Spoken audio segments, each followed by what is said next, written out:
Welcome to A Guide to Every Deck in Modern. Today we're looking at Burn. Burn is Modern's premier aggro deck and has been around since the beginning of the format, largely unchanged. It's the benchmark by which all other aggro decks must be measured and invalidates many by being simply better than them. Burn uses cheap creatures with haste and direct damage spells to aggressively pressure the opponent and can win as early as turn 3. One of the things that makes Burn such a powerful deck as opposed to other aggro decks is that it attacks from multiple angles. Even if you deal with its creatures, it can still burn you out with spells. A common play pattern is that the burn player will get their opponent to a low life total before they stabilize and then only has to draw 2 spells to finish them. One way to think of Burn is as a combo deck that needs to draw 6 or 7 non-land cards and it doesn't care which ones. It has an inevitability that few decks can match. Many of its direct damage spells also target creatures and so it can disrupt other creature decks like Hammer Time and Infect. Many cards such as Searing Blaze and Smash to Smithereens simultaneously act as disruption and direct damage, meaning you don't even lose tempo by playing them. Additionally, Eidolon of the Great Rivel sometimes acts as a "you win the game" button. It's a brutal card that can single-handedly steal games, especially against decks that seek to play many cheap spells. Even in the worst case scenario that it gets killed immediately, it will still deal 2 damage and cost the opponent a card. Sideboarding. One of the best aspects of Burn's card choices are their ability to not lose tempo. Most sideboard hate cards slow down the opposition but don't actually advance your own game plan. A classic example is Blood Moon against Tron. Even though Blood Moon significantly curtails Tron's mana production, it doesn't put pressure on the deck, and if left alone for too long, Tron will play enough lands to naturally cast its spells anyway. In Burn's case, many of its cards can perform their intended function while still dealing damage. Searing Blaze and Searing Blood kill creatures and deal damage to the opponent. Smash to Smithereens blows up artifacts and still deals damage, and so on. Deflecting Palm is for decks that have a single large source of damage such as Belcher, Death Shadow, and Murktide. Roiling Vortex is primarily for Cascade decks but can also hit anything looking to abuse Evoke Elementals and other zero-cost spells, and also shuts off life gain effects. Core Firewalker is for the Mirror Match or any other deck that relies on aggressive red creatures or burn spells. Sanctifier Onvec does the same thing and is also useful against graveyards and Death Shadow.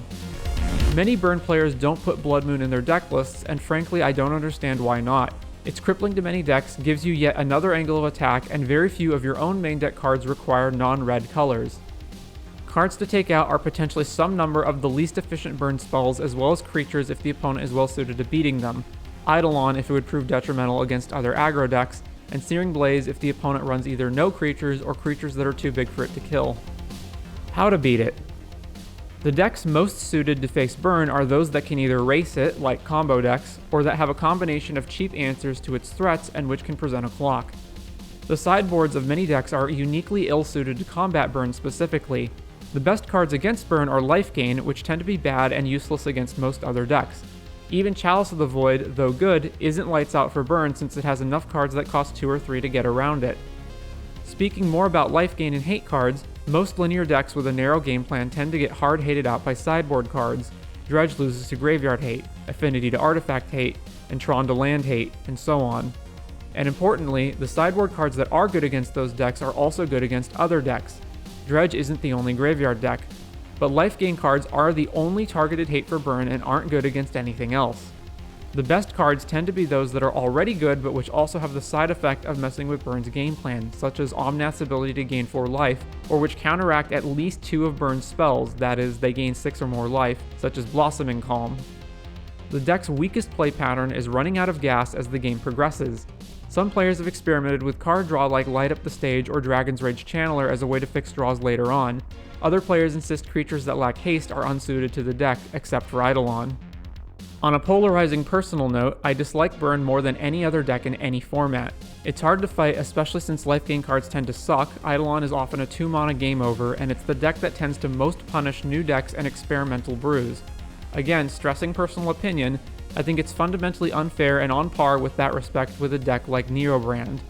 While there's some argument to be made that having a deck that polices the format and prevents things from devolving into who can go most over the top in their mid-range value decks, it doesn't change the fact that I've never once personally played a game with or against Burn that I found to be fun or interesting.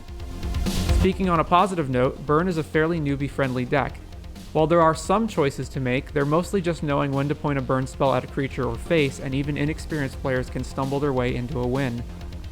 It's also a deck with a proven track record, has been around since the format's inception, and is unlikely to ever completely fall out of the metagame or be banned.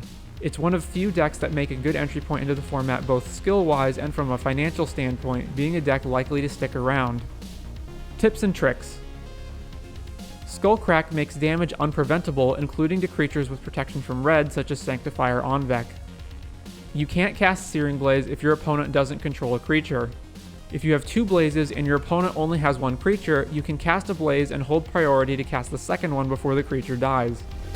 Though Boros Charm is nearly always on the 4 damage mode, the other modes are occasionally relevant, for example to protect your creatures from removal or sweepers.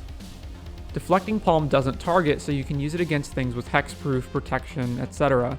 It can also choose anything, not just creatures, notably being able to blank things like Charbelcher and Lightning Storm. Deflecting Palm doesn't redirect damage, it prevents the damage and deals the same amount itself, so it won't convert lifelink, infect, or any other special condition of the damage.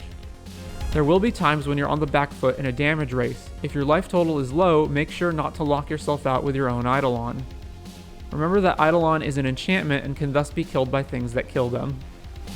I hope you've enjoyed this look at Burn. I want to thank my fellow players in the Magic community for whom sharing their experiences helps make these guides possible. You can find additional resources, such as an up-to-date deck list, in the description. If you think I left out anything important or got something wrong, please leave your thoughts in the comments, and stay tuned to see what deck we look at next time.